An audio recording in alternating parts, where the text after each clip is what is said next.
하나님 말씀 같이 보겠습니다. 고린도전서 16장 말씀입니다.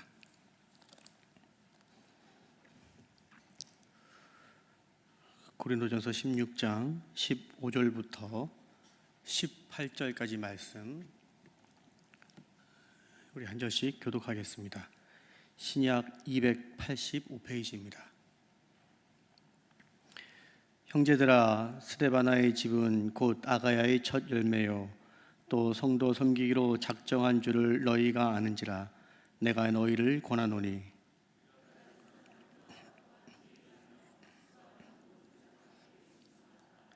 내가 스데바나와 부드나도와 아가이고가 온 것을 기뻐하노니 그들이 너희의 부족한 것을 채웠음이라.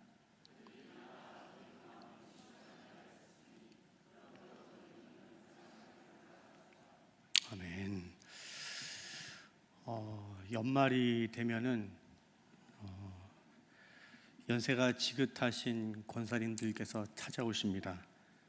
저나 전사님들에게 또 목사님들에게 다가오셔서 아이고 내년에는 대표기도 하고 특송은 못하겠어요 라고 하십니다.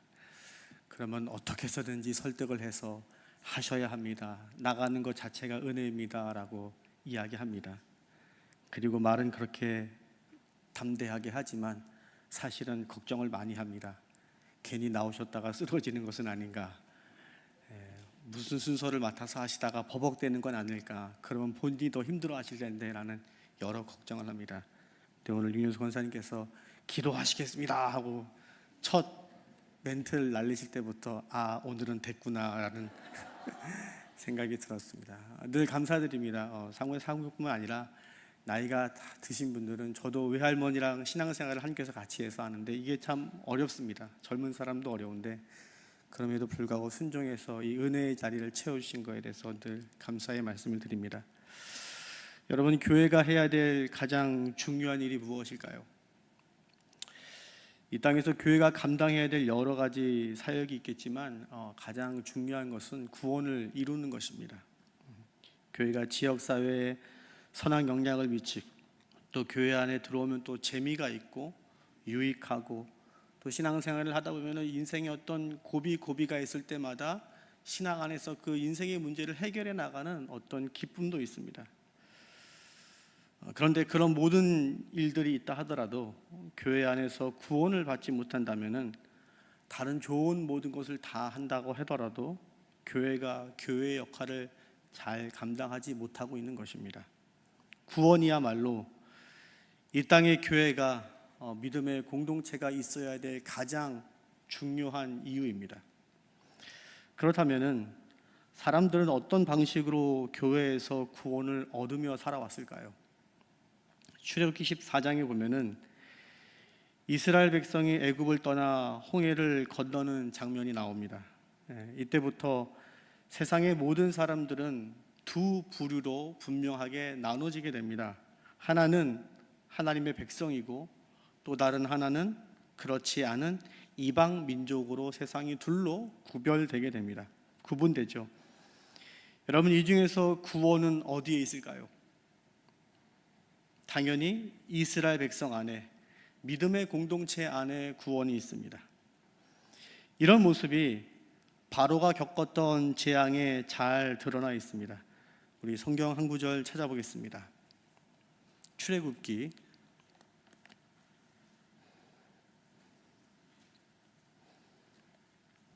8장 22절 말씀입니다.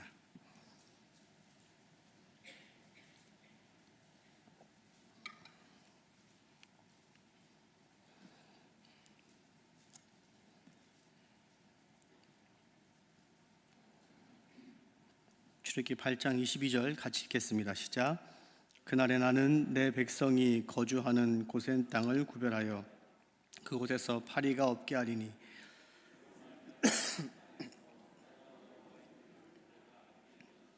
아멘.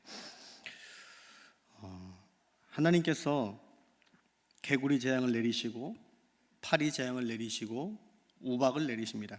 그런데 이때 바로와 애굽 사람들이 사는 지역에만 이런 재앙을 내리시고 이스라엘 백성이 사는 고센 땅에는 하나님께서 재앙을 내리지 않으십니다. 구원이 어디에 나타나죠? 이스라엘 백성 가운데 나타나는 것입니다. 그러면 여러분, 구원을 받으려면 어떻게 해야 될까요?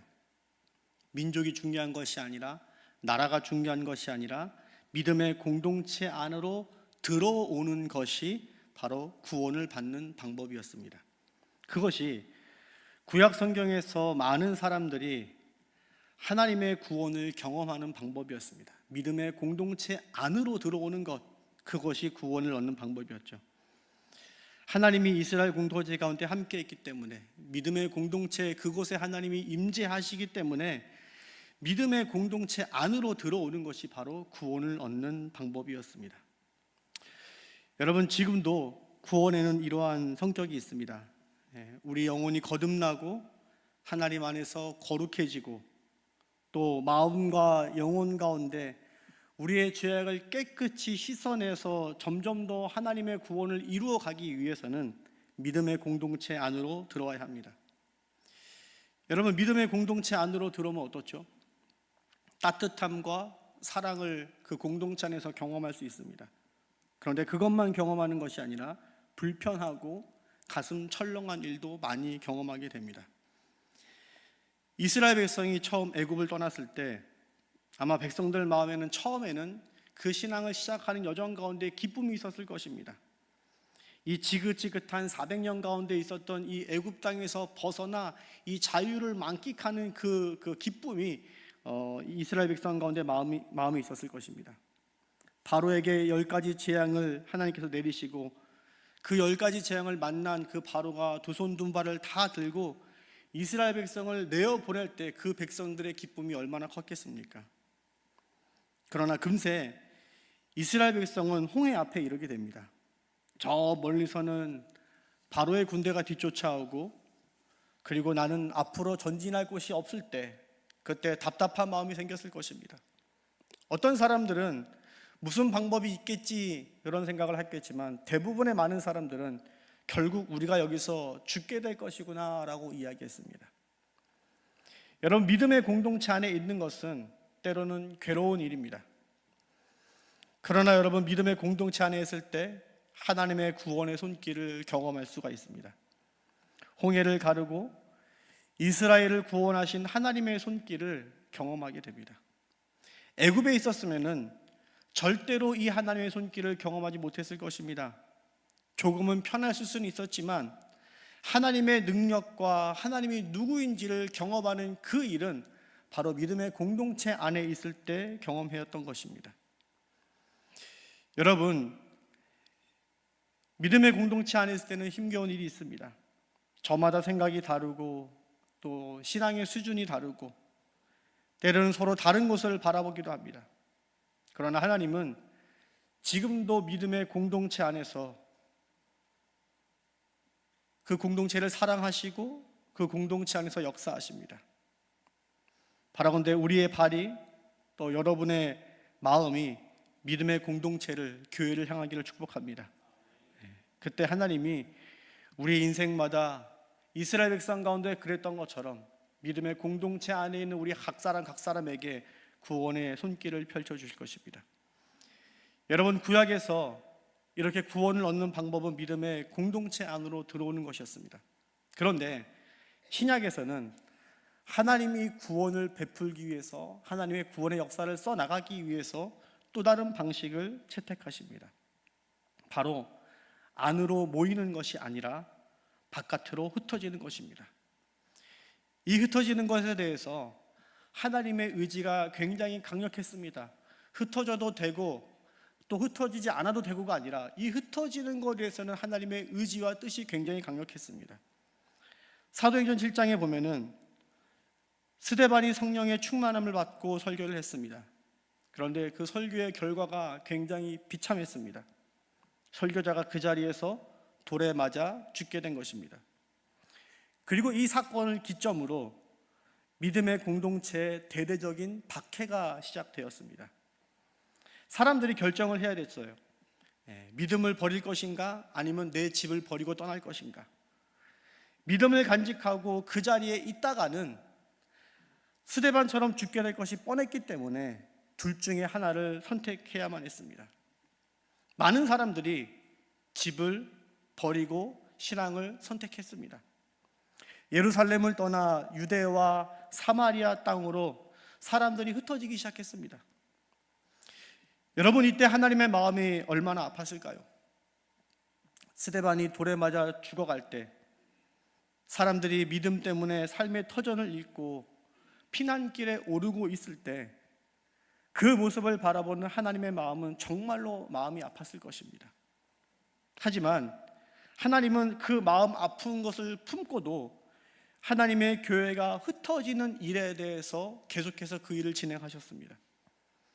스데반이 돌에 맞은 일을, 사람들이 흩어지는 일을 막지 않으셨습니다. 왜냐하면은 믿음의 사람들이 흩어지는 그 일을 통해서 더 많은 사람들이 구원을 받기 때문이었습니다. 유대 땅으로 흩어진 사람들이 유대 사람들에게 복음을 전했습니다. 사마리아 땅에 흩어진 사람들이 사마리아 사람들에게 복음을 전했습니다. 믿음의 사람들이 흩어지는 곳곳마다 교회가 세워졌고 그 교회에서 선교사들이 파송되었습니다. 흩어지는 일 자체는, 공동체가 흩어지는 일 자체는 너무나 많은 에너지가 필요하고 가슴 아픈 일이지만 그 일을 통해서 교회가 세워졌고 교회가 구원을 이루는 공동체가 될 수 있었다는 것입니다. 여러분, 우리 교회가 이런 흩어지는 일을 잘 감당하는 교회가 되기를 축복합니다. 우리 한 사람 한 사람이 이렇게 흩어지는 자리에 있기를 바랍니다. 저는 대학교 때 선교학을 전공했습니다. 그래서 동기들 중에서는 선교사로 있는 사람들이 있습니다.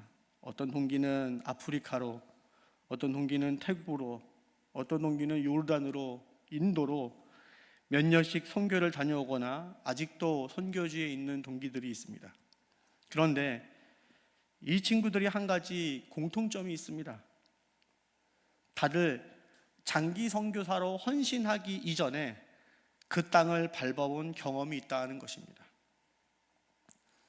단 한 사람도 한국 땅에서 책상에 앉아서 나는 인도로 갈 거야, 나는 태국의 선교사로 갈 거야, 이렇게 결정한 사람이 없습니다.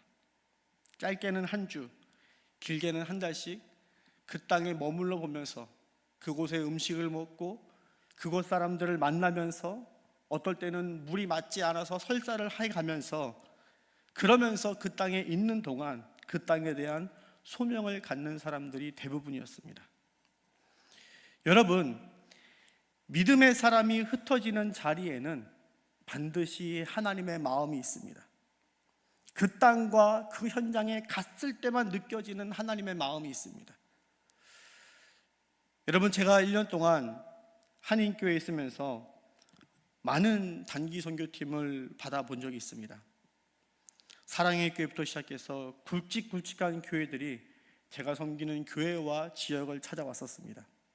그러면서 그 단기 선교팀을 보면서 제가 나름대로 내렸던 그 당시 결론이 있습니다. 뭐냐면은 아무리 교회가 잘 준비해 온다 하더라도, 아무리 크고 탄탄한 교회가 이 단기 선교에 대해서 충분한 준비를 해 온다 하더라도 경제적인 효용성에서 본다면은 단기 선교는 하면은 안 된다는 것이 그 당시 제 결론이었습니다. 그 비싼 비행기 값을 내고 그곳에 가는 것보다 제가 만나고 알고 있는 그 선교사님들에게 차라리 그 돈으로 후원을 하면은 훨씬 더 그 땅에서 선교지에서 많은 일을 감당할 수 있다는 것이 제가 당시에 내렸던 결론이었습니다. 그런데 여러분, 중요한 것은 그렇게 돈만 보내면은 그 땅을 향한 하나님의 마음을 품은 사람이 세워지지 않게 됩니다. 저는 지난달에 네팔에 다녀왔는데 지나가다가 누가 네팔 말만 해도 고개가 돌아갈 것 같습니다. 지나가다가 염소 파는 식당만 봐도 나눠줬던 염소가 생각이 날 것 같습니다. 여러분, 우리가 주님의 이름으로 흩어지는 자리에 그 자리에서만 주는 하나님의 특별한 은혜가 있습니다. 우리 여주교회에서도 이렇게 흩어지는 사역을 감당하고 있습니다. 목요일에는 전도대가 시장에서 전도를 하고, 수요일에는 청춘대학에서 지역 어르신들을 섬깁니다. 죄송한 말이지만 저는 목사지만 여주교회 온 지 7년, 8년이 됐지만 청춘대학에서 교사로 식당 봉사로 섬기는 성도님들보다 하나님의 마음을 잘 모릅니다. 황혼이 다 되어 가지만 아직 복음을 알지 못하는 그 지역 어르신들을 직접 만나고 그분들과 대화하고 그분들께 음식을 차려주고 봉사하는 그 자리에 있는 사람만이 알 수 있는 하나님의 마음이 있습니다. 전도도 마찬가지죠. 여러분, 전도는 경제적인 가치로 시간으로 가늠할 수 있는 것이 아닙니다. 정말 귀한 것은 흩어지는 그 자리에서, 그 전도의 자리에서 느껴지는 그 하나님의 마음을 품고 매주 돌아오는 성도들이 그 교회 안에 있다는 것입니다. 그것이 중요한 것입니다. 여러분, 저와 여러분이 할 수만 있다라면은 흩어지는 자리에 있기를 축복합니다. 그것은 교회 성도가 할 수 있는 어떤 선택 사항이 아닙니다. 주님께서 스데반을 죽이면서까지, 교회를 흩으면서까지 오늘날 우리에게 요구하시는 신앙의 모습인 것입니다. 많은 교회들이, 그리고 그리스도인들이 이 흩어지는 사역을 감당하지 못합니다. 왜냐하면 내가 속한 그 공동체의 지금 일이 더 급급해 보이기 때문입니다. 교회 안에 있는 일이, 내 개인적인 신앙 일이 더 피부에 와닿고 그것을 하는 것이 나에게 더 유익하고 우리 교회를 건강하게 만드는 일처럼 보이기 때문입니다. 여러분, 예루살렘 교회가 만약 이런 마음을 품고 흩어지지 않았다면 어떻게 되었을까요? 아마 처음에는 교회가 부흥하는 것처럼 보였을 것입니다. 교회 재정이 쌓여지는 것처럼 보였을 것입니다. 성장하는 것처럼 보였을 것입니다. 그런데 결국 사랑을 흘려보내지 않는 이 교회 안에 교회가 곪고 병들게 되었을 것입니다. 그리고 역사적으로 보아도 이 흩어지지 않았다면은 이 예루살렘 교회는 무너지고 말았을 것입니다. 왜냐하면 이 예루살렘 안에 흉년이 들어서 결국은 이 예루살렘 교회가 다른 이방인 교회들에게 헌금을 지원받은 일이 있었기 때문입니다. 억지로나마 흩어졌기 때문에 예루살렘 교회가 생명을 낳고 더욱 성장하는 교회가 될 수 있었던 것입니다. 하나님이 얼마나 크신 분인지 교회가 흩어져서야만 비로소 깨닫고 알게 되었던 것입니다. 여러분, 우리가 흩어지는 일을 감당해야 되는 순간에 그 자리에 어떤 계산적인 수치나 효용성으로 가늠하기 이전에 먼저 그 자리에 가보기를 축복합니다. 그럴 때 그 자리에서 주시는 하나님의 특별한 은혜가 있을 것입니다. 넓은 의미에서 본다면은 오늘 이렇게 수요 성가대를 쓰는 것도 찬양팀으로 섬기는 것도 모두 다 흩어지는 사역을 감당하는 것입니다. 내 안에 구원을 이루기 위해서 나만을 위해서 하는 일이 아니라 누군가의 신앙을 위해서 하는 일이죠. 그런데 그 자리에 있으면은 하나님의 마음이 발견됩니다. 나를 위함이 아니라 다른 사람을 위해서 세워진 자리인데 그 자리에 있다 보면은, 그렇게 흩어지다 보면은 오히려 내가 발견하지 못한 주님의 마음이 발견됩니다. 하나님이 얼마나 예배를 귀히 여기시는지, 찬양을 받으실 때 그 하나님의 감정이 어떤 것인지 깨닫고 경험하게 됩니다. 바라건대 우리 성도들의 신앙들의 신앙이 흩어지는 자리에 있기를 바랍니다. 그래서 머리로 생각하고 종이로 가늠해보는 신앙이 아니라 직접 하나님을 만나고 그 하나님의 부르심에 따라 복음을 흘려보낼 수 있는 복된 자리에 저와 여러분이 있기를 주의 이름으로 축복합니다. 그럼에도 불구하고 여러분, 흩어지는 일들은 굉장히 어렵습니다. 사도 바울은 평생 이 흩어지는 일을 하면서 살았습니다. 한 곳에 머물러 있는 것이 아니라 복음이 필요한 것에 계속해서 움직였죠. 그래서 저와 여러분이 아는 것처럼 1차부터 3차까지 전도 여행을 갔습니다. 그런데 그렇게 움직일 때마다 평안하고 기쁜 일만 있는 것이 아니라 진통이 있었고 아픈 상황을 마주해야만 했습니다. 가만히 있었으면 괜찮았을 텐데 흩어졌기 때문에 바울이 만나야 되는 아픔이 있었던 것입니다. 특별히 우리가 오늘 고린도전서를 보고 있는데 고린도 교회를 세우고 나서 더 많은 어려움이 있었습니다. 교회 안에 당파가 갈라졌고 이단과 잘못된 문화가 들어왔고 성도들 사이에 음란의 모습이 있었습니다. 차라리 가만히 있었으면, 이곳에 오지 않았다면, 흩어지지 않았다면 겪지 않을 일을 바울이 겪고 고생하였습니다. 그런데 오늘 본문에 보면은 바울이 이 흩어지는 사역을 끝까지 감당할 수 있었던 이유가 나옵니다. 오늘 우리가 읽은 말씀은 고린도전서 마지막 16장에 해당되는데, 바울이 이 서신을 마치면서 어떤 특별한 인물들을 언급하고 있습니다. 우리 15절과 16절 두 절 같이 읽어보겠습니다. 시작. 형제들아,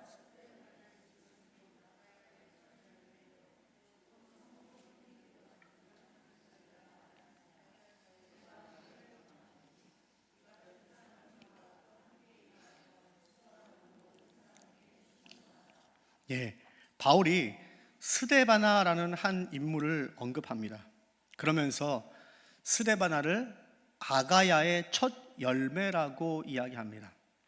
아마도 바울이 고린도 교회를 개척할 때 이 스데바나의 집에서 교회를 시작한 것으로 보입니다. 그리고 그 스데바나가 자기 집을 예배의 장소로 내어주고 헌신한 그 모습이, 이 말 많고 탈 많은 이 고린도 교회를 보면서 이 한 성도의 모습이 생각났던 것 같습니다. 내가 저 사람이 없으면은 참 이 주님의 흩어지는 사역을 감당하기 어려웠을 텐데 라는 것이 이 바울의 마음이었던 거죠. 그러면서 하는 말이, 수고하고 하는 모든 사람에게 순종하라라고 말합니다. 여러분, 이 말은 교회 안에서 수고한 사람들을 알아주라, 스데바나를 너가 인정해주라 하는 말이 아닙니다. 그 헌신한 사람들이 너희가 헌신하는데 주춧돌이 되었으면 좋겠다라는 것입니다. 그냥 아무것도 없는 상태에서, 정말 그냥 아무것도 모르는 상태에서 이 흩어지는 사역을 감당하는 것이 아니라, 이미 검증되고 그 일을 선하게 감당하였던 그 사람들의 그 역사와 그 사역 위에 너희 일들을 협력하여 선하게 감당하야라는 바울의 권면인 것입니다. 여러분, 교회 안에서 흩어지는 사역을 감당할 때 이미 일에 연륜이 있고 믿고 따라갈 만한 사람은 어떤 사람일까요? 오늘 바울이 언급하는 이 부류의 사람들은 어떤 사람일까요? 너희가 이 사람들이 하던 이 사역을 믿고 그들처럼 사역을 하면 돼 라고 말할 때 말하는 이 사람들은 어떤 사람일까요? 아마도 많은 사람들이 교회 안에서 연차가 높고 일 자체의 경험이 많은 사람, 잔뼈가 굵은 사람이라고 생각할 것입니다. 그런데 오늘 본문에서 바울은 참 재미있는 사람들을 소개합니다. 17절 말씀 우리 같이 읽어보겠습니다. 시작. 내가 스바다마나와 브루노와 아가야에 온 것을 기뻐하노니 그들이 너희의 부족한 것을 채웠습니다. 여기 나오는 부드나도라는 인물의 특징이 있습니다. 바로 노예 신분이라는 것입니다. 여러분, 만약 다음 주에 우리 교회에 세 가족이 왔는데 그 세 가족 이름이 쇼타, 히로시다라고 하면 여러분, 그 세 가족은 어느 나라 사람인가요? 네, 일본 사람이죠. 오늘 본문에 나오는 브르나도라는 사람은 이름은 우리가 봤을 땐 모르지만 그 당시 사람들은 이 이름을 봐도 알 수 있었습니다. 아, 이 사람이 노예구나라는 것을 알 수 있는 이름이었습니다. 그런데 그런 신분을 가졌던 사람이 고린도 교회의 중요한 역할을 감당하였다라고 오늘 말씀은 우리에게 소개하고 있는 것입니다. 여러분, 저는 여주교회에 참 좋은 것이 하나 있습니다. 새 가족이 오고 얼마 지나지 않았는데 금세 교회의 어떤 부분에서, 어떤 자리에서 봉사하고 섬기는 일을 하고 있다는 것을 볼 때 너무나 기분이 좋습니다. 어떤 분들은 그게 뭐 당연한 거 아니야, 얼마나 있을 수 있는 일 아니야 라고 생각할지 모르지만, 여러분, 제가 정말 많은 교회를 다녀본 결과 새로운 사람이 교회에 쉽게 정착할 수 있는 분위기가 되어 있는 교회는 의외로 많지 않습니다. 시기가 있고 질투가 있고 그 사람이 과거에 무슨 일을 어떻게 해왔는지, 어떤 성장을 하고 왔는지 참으로 관심이 많고 그것이 교회에 정착하는데 기준이 되는 교회들이 의외로 많이 있습니다. 오늘 고린도 교회가 아픔이 있고 문제가 있었지만, 여러분, 바울이 이 교회를 통해서 하나님의 뜻을 이루고 이 교회가 흩어지는 사역을 감당할 수 있었던 이유 중에 하나는 바로 새로운 사람들에 대한 너그러운 마음이 있었기 때문입니다. 과거의 신분 때문에 사람을 저평가하지 않고 공동체 안으로 받아주는 그 넉넉한 마음이 교회 안에 있었기 때문에, 이런 하나됨의 사역과 하나됨에 대한 마음이 있었기 때문에 교회가 비록 문제가 있었지만, 말 많고 탈 많은 교회였지만, 그럼에도 불구하고 하나님의 선한 역할을 감당할 수 있는 교회가 되었다라는 것입니다. 여러분, 이렇게 교회가 하나 된다는 것은, 나와 다른 사람, 내 기준으로 보았을 때 못 미치는 사람을 품고 간다는 것은 교회가 하나님의 역할을 감당하는 일에 중요한 어떤 토양을 마련하는 것입니다. 여러분, 저와 여러분이 이런 교회를 만들어 나가는데 힘쓰기를 축복합니다. 말씀을 마치려고 합니다. 교회는 모이는 곳이 되어야 됩니다. 왜냐하면 교회 공동체 안에 하나님께서 함께 하시고 그 교회를 통해서 하나님이 구원의 선한 일을 감당해 나가시기 때문입니다. 또한 교회는 흩어지는 교회가 되어야 됩니다. 그런 모이기만, 우리만을 위한 교회가 아니라 하나님께서 부르시는 그 자리에 기꺼이 내 발을 딛는 그런 사람들이 많아지는 교회가 건강한 교회가 되고 하나님이 축복하시는 교회가 됩니다. 예루살렘 교회가 같은 교회가 됩니다. 단지 교회의 체제를 유지하기 위해서 그렇게 하는 것이 아니라, 그렇게 헌신하는 개인에게도 하나님께서 부으신 은혜가 있기 때문에 우리는 어떻게 해서든지 흩어지는 사역을 감당하기로 애를 써야 됩니다. 그런데 사실 그 일은 쉽지 않다는 것입니다. 그 일을 감당할 때 너무나 많은 피로가 있고 에너지가 소모됩니다. 그러나 우리 각 사람이 오늘 본문에 나오는 이 인물들처럼 자신의 역할을 묵묵히 감당하고 나보다 부족한 사람들을 품고 나아갈 때, 하나님은 그 모습을 통해서 교회가 부족하지만 그 사랑의 모습을 통해서 하나님이 역사하고 일하실 줄 믿습니다. 우리 모두가 그런 여주교회를 만들어 나가는데 힘쓰고 기도하는 축복이 우리 가운데 있기를 주의 이름으로 축복합니다.